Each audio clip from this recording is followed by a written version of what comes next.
Identité. C'est un mot qu'on entend très souvent. Identité nationale, identité culturelle, identité sexuelle, judiciaire, sociale. Cette question de l'identité semble être partout. Mais que cache vraiment ce mot ? Du latin idem, le même, le mot a pourtant plusieurs significations. L'identité, c'est ce qui permet de différencier sans confusion possible une personne, un animal ou une chose des autres. Mais l'identité est aussi ce qui fait qu'une chose ou un être vivant est le même qu'un autre. C'est la possibilité de regrouper plusieurs de ces choses ou êtres vivants sous un même concept, une même idée.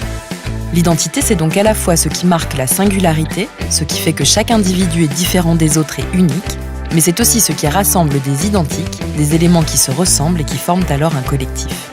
On commence donc avec une ambivalence. Essayons d'aller un peu plus loin. L'identité de l'individu. Qui suis-je ? Une question que l'on s'est tous posée un jour. Je possède un certain nombre de caractéristiques qui me sont propres, qui n'appartiennent qu'à moi. Mon nom, ma taille, mon lieu de naissance, l'endroit où je vis. Des informations que l'on retrouve sur ma carte d'identité, par exemple. Pour autant, est-ce suffisant pour me définir ? Admettons que j'ai déménagé et que ma carte d'identité ne soit pas mise à jour. Je ne suis pas une autre personne pour autant. J'ai vieilli et j'ai changé de couleur de cheveux.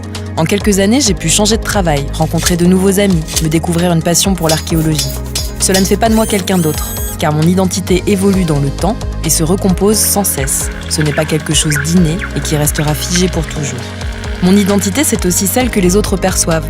Si je demandais à des proches de me définir, se contenteraient-ils d'énumérer mes noms et prénoms, ou encore mes caractéristiques physiques ? Ou tenteraient-ils d'aller au-delà en donnant des éléments de ma personnalité qui font que je suis unique ? Peut-être parleraient-ils de mes centres d'intérêt, des lieux que je fréquente, des gens qui partagent ma vie. Car mon identité ne se construit pas uniquement en solitaire, je suis aussi définie par ce qui est autour de moi. Pour poursuivre la réflexion, intéressons-nous à la notion d'identité culturelle. Lorsqu'on parle d'identité culturelle, on s'intéresse à un ensemble d'individus jugés semblables. Parce qu'ils partagent des connaissances, des traditions historiques, un type d'habitat, des tendances vestimentaires, des goûts culinaires, des techniques et des productions artistiques. On peut dire qu'ils ont une culture commune, qu'ils appartiennent au même groupe et que par conséquent, ils partagent une identité commune, culturelle, qui est souvent régionale. Mais ce commun partagé qui lie des individus pourrait nous amener à penser qu'ils sont tous identiques et que l'identité collective est immuable, achevée.